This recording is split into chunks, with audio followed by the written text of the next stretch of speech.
Okay, guys.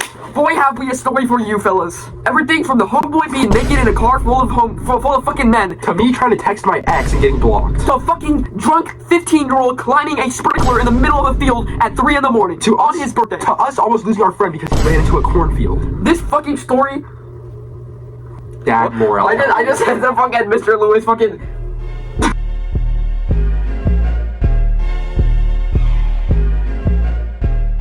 This really all starts when our homeboy AJ started telling us about his birthday. He was hyping up his birthday. He was like, I'm gonna get joints, I'm gonna get fucking buzz balls, we're gonna hotbox, we're gonna do all this shit. Now keep in mind, right, it's very important that I'm at stuff like that because I'm straight edge as fuck. I've never touched anything. This guy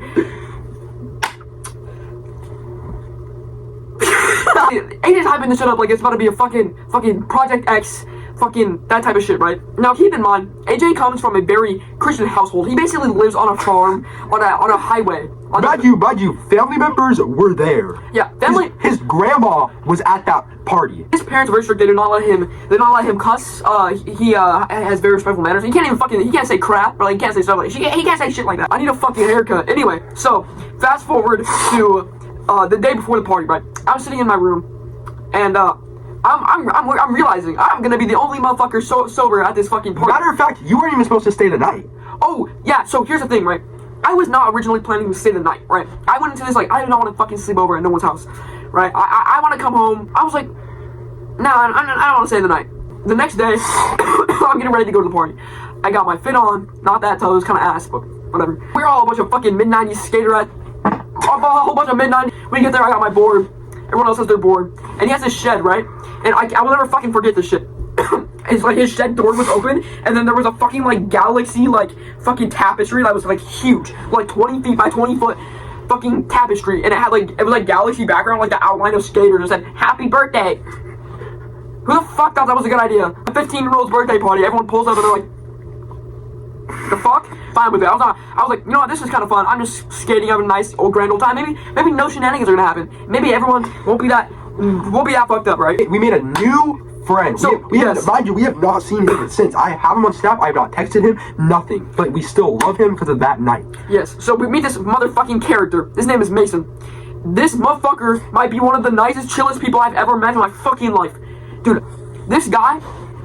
I've never seen him since. Never seen him like before the fucking party. That night, this whole night, it was like an adventure with him. It's like being. Imagine like teleporting to a fucking abandoned island, a fucking isolated island in the middle of the Pacific Ocean with some random ass motherfucking stranger and coming out wanting to tap him. It's something gay as hell, but like it's whatever, bro. He becomes a very vital part of the story later on. And these two people we know, twins, and their names are Asher and Orion. These two people are like some of the only other straight edge people besides me that I know. So around this time, I'm like, maybe I won't be the only sober person at this party. Maybe I'll have somebody to make sure these fuckers don't die. Asher goes, our dad is here. Fuck! So basically, I have this friend named Eduardo, Eddie the Fool, right? He's this very cholo, very big, stocky Mexican dude. He just on the phone, right? I'm like, who's that? He's like, Eduardo. I was like, why? He's like, he's getting us 2 biggies. I was like, bet. And mind you, AJ had $55 for these biggies, for 2 of them, which, thinking back on this, that was a fucking scam. And I'm like, give me the phone. I start talking to Eduardo, right? I'm trying to figure out how the fuck we're gonna get, because mind you, his family members are all outside in this barn, and his driveway is right in front of this barn, right? So I'm just trying to plan out like how to get this buzzball out of into his house, into a safe place where we can save it for later, right? So I'm thinking, I'm like, what the fuck? Like, how am I gonna get this? And then I'm like, can you bring it? Huh? I just ripped that. I said, can you bring a bag? He was like, sure, right? And I was expecting this to be like a backpack I could give them later. No, it was literally a bag of the store that he got from, a grocery outlet bag. Right? And I guarantee you, I was thinking about it, his mom's gonna ask what the fuck is in that bag. So I tell his mom before, I'm like, hey, I'm kind of my friends drop off some clothes that I left at his house. And she's like, is there anything green in this bag? I was like, what? She's like, is there anything green in that bag? I was like, and my friend Kate, our homie Kate didn't say it. She's like, green? What do you mean? She's like, weed. He was like, oh, no. And he saved that shit, right? Now, keep in mind, I was about to go fucking home. So, my dad texted me, he's like, are you ready to go home yet? And I'm like, yeah, just come pick me up. So we're all dancing, and we are slowly getting to know this fucker Mason, and he's fucking dope. I love him. So we're at this motherfucking fucking dancing in the shop. At this time, most of AJ's family had gone home. There were a few, like his aunt and uncle, I think, were there, in the corner of the shop, just while we were all dancing, listening to Korn and Deftones and shit like that. And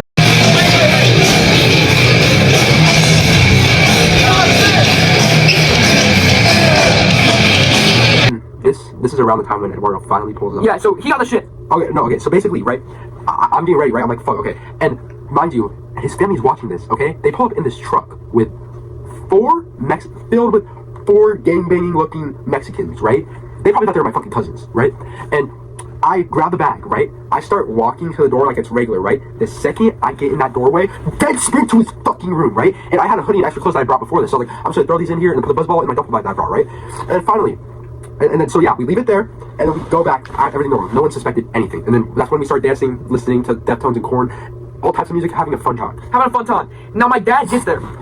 Tell me why my dad walks to the shed talking to AJ's parents. Walking to my dad, I'm like, ready to go. This fucker, all my friends, and AJ's parents are like, don't go. Why do you want to go? Why do you want to leave? We all started chanting, stay, stay, in front of his dad. Holding under zero pressure? Fucking, okay, I'll stay. Because at that point, I was like, I kind of regret it. Like, I kind of want to say this is fun as fuck. I said, are we gonna keep listening to Korn? And they're like, yeah. So like, sure. My dad's like, whatever. I felt bad for my dad. His dad low-key got depressed. My dad got pressed, but not because I made him go over there at 10 o'clock. Fuck. At 10 o'clock, he was mad because he thought I got peer pressure, and I did not get peer pressure. No, I didn't because I wanted to. I wanted to stay because I was having a good ass time. But then he wasn't mad anymore. I told him like, no, I'm not that type of person. And yep. So finally, it hits what, probably 12. Yeah, probably midnight to like 12:30. Right? We gotta wait a little while because his parents don't go to sleep. Usually when he has friends. Yeah, because they're probably fucking. Anyway. And basically, right, we're sitting in his room, right? This is when I thought we were fucked. When I thought we were sauteed. Absolutely cooked. Okay? AJ's walking around with a geek bar, right? He rips it. Blows smoke. Big cloud. His dad walks in. Nothing. Because I saw dad. I was like, fuck. His dad walks in. I'm dead ass through the cloud of smoke. And I was expecting to be coming. I was like, damn it. His dad goes up to his phone, checks it, goes back in the fucking house. Noticed nothing. And then after that, we were chilling, I was getting ready, I was like, yo, when we go out, we said we're gonna go at like 2-1, which is around when we actually went out, right? But it hits 12, his parents barge into the room, right? And they're like, guys, we got something for you. Roman candles. He shot a bunch of fucking fireworks, a bunch of Roman candles. His parents finally go to sleep, right? Or not go to sleep, they go into their house, and that's the last time they come out that night. Yeah, so I'm laying on the snatchers, it's on my phone, like, going out in the field, and I'm like, oh fuck, in my head, I'm thinking in my head, like, oh fuck, some shit's about to go down, fuck. Okay, I'm ready to trip sit, like preparing myself to be the trip sitter, right? So we left around 12. Yo, it's Alex, and as I'm editing this, I realized we didn't explain very well the layout of AJ's house. So right here's AJ's house with his barn and everything, like where we started, basically our spawn point.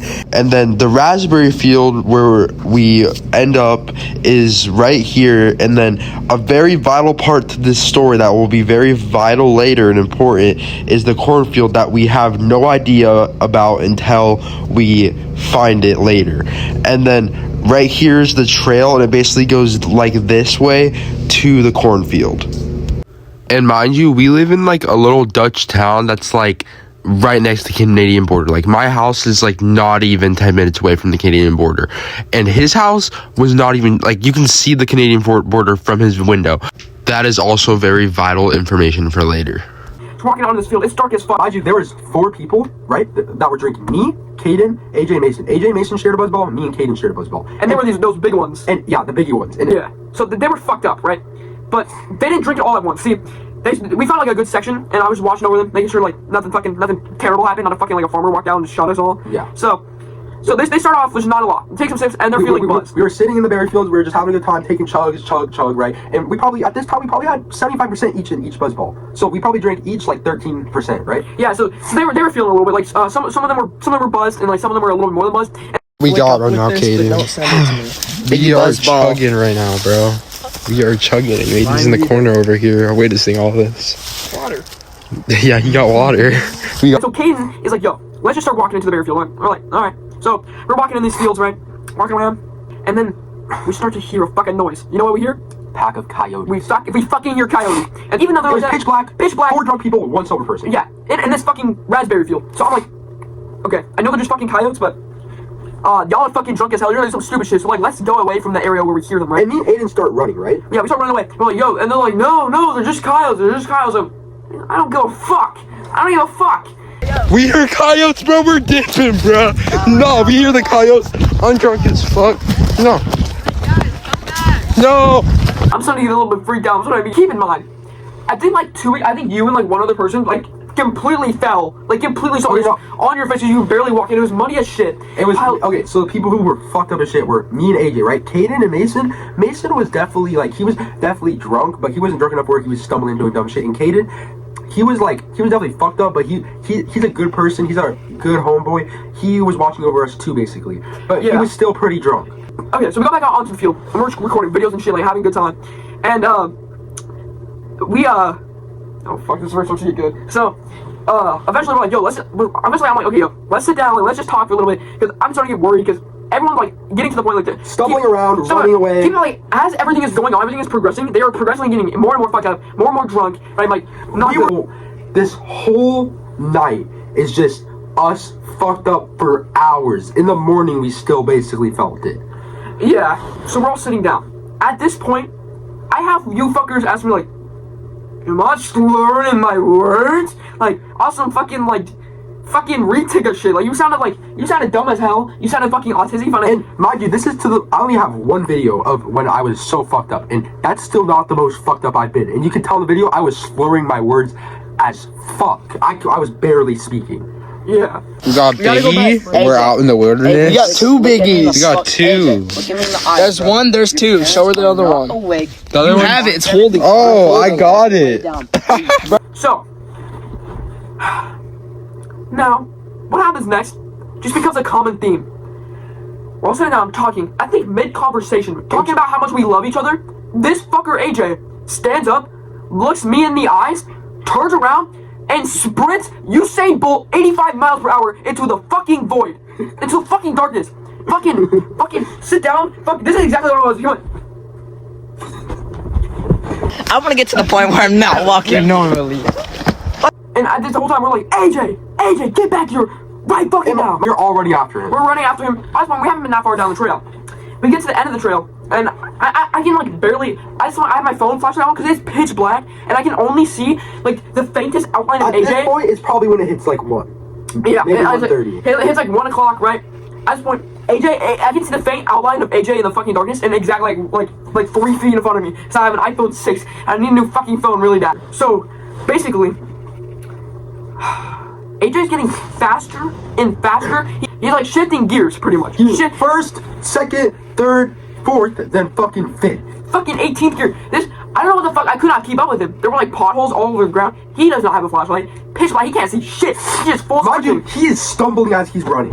Yeah, and he's going so fast. Somehow he did not fall. I don't know how the fuck that. To this day, some fucking like form of like the laws of physics had to have been broken so bad to the point where there's probably a fucking like new black hole that this fucker created somewhere. This guy was fucked up and somehow did not fall, going 700 miles per hour. It got to the point where I could not see him, and I was just running the direction, screaming his name, barely hearing him giggling. Now, about 5 seconds, I start to see the faint object. The faintness of an object, and I think it's AJ. I keep running, and I slowly fading in because it's dark as shit, and it's big. I'm like, oh shit, that's pretty big. I get closer, it's bigger. Damn, that's fucking huge. It's bigger. And I start to hear AJ. I'm like, that's not fucking AJ. I get to the point where I can stop and I can see the whole object. It is maybe a 15-20 feet tall sprinkler. This fucker AJ, Alex, sit up. This fucker AJ is he's hugging it like this. I'm like, AJ, what are you doing? He goes, I found a friend. He was so fucked up, and this is nowhere near how bad it got. And then we all finally gather around the sprinkler, right? AJ decides to go full Spider-Man mode. Starts climbing the fucking sprinkler. He climbed all the way to the top, and I'm like, AJ, this is a 20-foot fucking sprinkler. I know. 20-foot sprinkler. This fucker was struggling to walk. He could not walk 5 steps without almost completely falling over on his ass, on his face, face planting to the mud. And he gets up there, all the way to the top. I'm like, AJ, get the fuck down, brother. What the fuck are you doing? He's like, he climbs back down, unscathed, not a scratch, not a fucking mark on his skin. What? To this day. What the fuck? What the fuck? He's unscathed. He's probably going okay, that's good. Alex? Okay, so I love you, bro. Okay, so mind you, I was just okay. Me personally, Aiden still tells me to this day a bunch of shit that I don't remember. He'll tell me tons of stuff that I just don't remember because I was just feeling myself, right? One thing I only remember us at the Berry Fields drinking, us vibing in the sprinkler, and this is when I don't gain consciousness, but I'm still fucked up, but I'm just on my phone vibing. I'm singing a little peep. I have a video of me. I'm on my own now. I'm in my zone. I'll put that video right here. No, I'm on my own now. I took my zone now. I'm on my zone now. I gotta take care of these fuckers. He was so fucked up. So in that video, right, that I just played for you, this guy was to the point I was holding his head like this because he was sitting on the tire of the spring, like the wheel, and there's a metal bar behind where I he's do putting his remember. back. I was like fucking I was trying not to fall, and there was a point where I did fall. Yeah, I had to get his ass back up. Imagine, it wasn't rainy, but it was wet, muddy. Our clothes were fucked by the time we got back. Yeah, I was holding his head like this. He's screaming out Little Peep. And me and Caden had to physically hold the buzz ball away from him. No. Do not let no. I need that shit. You don't need any more. You don't need any more. He was like, I just need some more. I'm not that fucked up. This fucker's fucked up. AJ's more fucked up. Like, oh my gosh. This was not good. This was bad. So this fucker, right, I noticed he's on his phone. And I was holding his head, like, just everyone's like, and at this time I was having a nice conversation with Caden. He's fucked up, so he sounds dumb as hell, but it's funny. And I'm like, I hear Alex giggling. I'm like, oh, what the fuck is it now, right? Like, what's going on now? Like a fucking movie. I look down, I see his ex's name on Snap. Like, he's texting his ex, and in the, like, the texting, like, bar thing, it says, yo. And I'm like, we fucking dead ass. So he's like giggling. I'm like, what the fuck are we doing? So I snatched the phone out, like, I I put it in my back pocket, and this fucker goes, where's my phone? And a fat, like not like super long time, but like for like a fat like 25 to 30 seconds, you had no idea where your phone was. And they're like, finally you put 2 and 2 together, like a fucking puzzle. Oh yeah, Aiden has my phone probably, and I was not giving that shit back. He was not giving that fucking phone back. I'm not letting him text his ex, right? I can't be like that. At this point, I'm like, okay, you know what? Yeah, it's fine. We got this whole thing under control. It's probably about to hit 2. So Mason and Kaden, they're just singing together. Mason literally caused zero trouble this night. He was just so chill. He was just chilling, following around, watching everything unfold. I love it, bro. Where is he, bro? I'm fucking standing right now. Okay, we're gonna correct him again. This motherfucker. I'm like, where the? Well, I think we got all this shit under control. And then I realized, where the fuck is Alex? We can't find the buzz ball. We can't find it. This guy has it. And I'm like, I start to hear a noise. I start to hear a fucking giggle. And it's behind me, and it's pulsating from the left to the right, like in very rapid stations, like. I look behind me. This fucker is like. Stumbling around left to right, one side of the trail to the other, which is like 10 feet, and like he's going from this side to that side in like half a second. It was like doing like 3 folds, like full like 900s, like fucking like fuck you for this shit. Because then after that, oh yeah, this is when we truly start losing everybody. Yeah, because he was chasing after me. Kaden and Mason were chasing after AJ. He stops dead in the middle of the trail, looks at me, turns around. It was like a fucking movie, like a flashback. 85 miles per hour, Usain Bolt into the fucking void of darkness. I'm like, are we fucking dead ass? Mind you, I'm probably the fastest one out of everybody. I run track. I'm not the most athletic, but I'm a pretty athletic guy. I can run pretty fast. So I would say, yeah. This motherfucker running so fast. My legs are so tired, they hurt. I'm like, oh my fucking goodness. And then I hear them start, and then I hear the rest of the group start screaming, AJ! And I'm like, damn it, bro, are we dead ass? And he's running the opposite way. So we got half the group running this direction to a obstacle that we did not know existed yet, that will come up in a second. And then I'm running towards Alex, running like kind of back towards the way we came from. You're not that far. I was pretty far away, but I remember I stopped dead in my tracks. So I'm dead in his tracks, and like, I get to him and he's like giggling, and he's doing the same shit where he starts like stumbling around like around. Like, get a hold of him, me and Kane get a hold of him. And eventually, I don't know how the fuck this happened. We get the group back together, like by the sprinkler. 5 seconds. 5 whole fucking seconds after the group like all gets in a circle. AJ turns around. 85 miles per hour, Usain Bolt into the fucking darkness behind the sprinkler, a whole new different unknown direction. It's like a new, like when a new season of fucking Fortnite comes out and you have to unlock the different like new like POIs on the map. We unlocked a new area, and we're running, and AJ's not very fast, right? So I'm able to keep up with him. I have my phone flashlight, so it's the same situation. I can see 3 feet ahead of me, and then I can see darkness and like the slight like outline of AJ because he's like 10 feet in front of me. So That's what I realized. AJ's 10 feet in front of me. And then he all of a sudden vanishes. I don't, like, first thing I was like, this is some Harry Potter shit, this is not fucking real. And like, it looked like he disappeared. Like, you know the wall in Harry Potter that you run through to get to Hogwarts? Yeah, like that, it looked like that. And I'm like, fuck, I stopped dead in my tracks, and then like, my eyes were just in the darkness, and I'm like, fuck. Cause you know what I fucking see? A fucking 20, like a 10-foot tall corn maze. This not a maze, a cornfield. My fault, a cornfield. A fucking cornfield. So mind you, if he keeps running, we are not finding him ever again, because it's just a cornfield. So he could be that way, he could be that way, he could be anywhere. We will not be able to find him at all. I just realized this. At this point, we might be maybe 50 feet away from the Canadian border. And if he kept running into the fucking corn maze, eventually he would have stopped at the Canadian border. And he would have been a drunk 15-year-old, completely fucked up, out of his mind. Mind you, they're even at night, even when it's dead in like 4 in the morning, there's still like border patrol like riding their cars everywhere, right?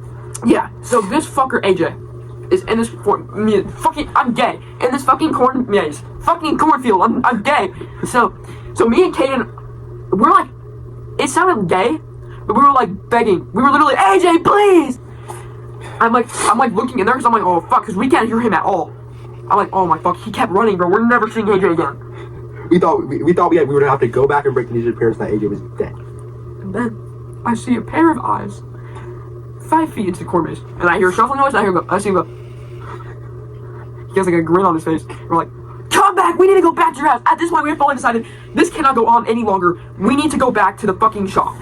So, and this is around. I'm still fucked up by seeing a tiniest little bit of consciousness. Yeah. So at this point, keep in mind, Mason the whole fucking time, he's following along, but he's just laughing and singing, bro. He's so goated, bro. He was goated. He did not cause any problems. At this point in time, me and Mason were the only people. Me, Mason, and Kaden were the only people not. Honestly, it was mostly you and fucking AJ just fucking shit up.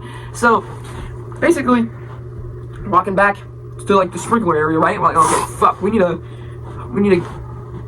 go back. We need to go back. AJ's like, fuck no, I'm not going back. Fuck that shit. I hate my parents. I hate everything. I love you guys more than my parents. I do not want to go back home. I'm never going back home. I can't go back home. I don't blame AJ. He's fucked up. But at this point, everybody besides AJ was like, oh, we gotta go back. Including me. Including him. Him and AJ were the most fucked up. Even him, he was like, yo, because we were not gonna go in his house. His parents dead asleep. It's like, at this point, it's 3. It's like, no. It's about like 2:20, I would say, around there. Yeah, 2:20. It took us about 40 minutes to get home. Yeah. So, we're in this field. Like, I never thought I'd be in this predicament. And we convinced AJ to go back home. Because Alex and all the big heroes said, we're gonna go back home, we're gonna chill, watch the movies, and eat some food. I am a fiend, right? I brought a total of 3 GBs, geek bars. And when he heard the word geek bar, let's go! Let's go back to the shop. This month, dude, all y'all some fucking fiends, bro. So, walking back, the long journey. As we're walking back, right? AJ's still fucked up, I'm still fucked up. This is when Kaden for some reason, he starts stumbling a lot too. Yeah. And there's this ditch, right? AJ's ass stumbles into this ditch. He stumbles into the ditch, and Kaden follows. Caden follows to help him out, right? Then Caden's in the ditch. This is when I finally, the most useful thing I've done this whole time. I grabbed Caden's the last, pull him out. I grabbed AJ. AJ's a pretty tall guy, pretty big guy. I fucking just, with all my skinny bones, pull him out. Finally got them out, right? And they were dirty, muddy, absolutely, they were cooked, right? Their clothes were cooked. They're completely fucked. I'm back, going down the trail. We fucking made it to the shop. Finally, dude. Finally, man. I should do that. This is a fun night. You know, it was fun as fuck. It definitely added some stories to our lives that we will remember forever. Yeah, and that I will remember forever. Overall, those will be some memories that I will remember forever. Thank you guys for watching. Thank you for watching. Hopefully. How the fuck do you do an outro? I don't know. This is our first time kind of doing one of these story time videos. But yeah, that's basically it. Thanks for watching. Thank you for watching. Hopefully you liked our story. Please subscribe. That would be very appreciated. Yes. Thank you. Dude, guess who's my cuddle buddy tonight? Uh-oh. We're sleeping together.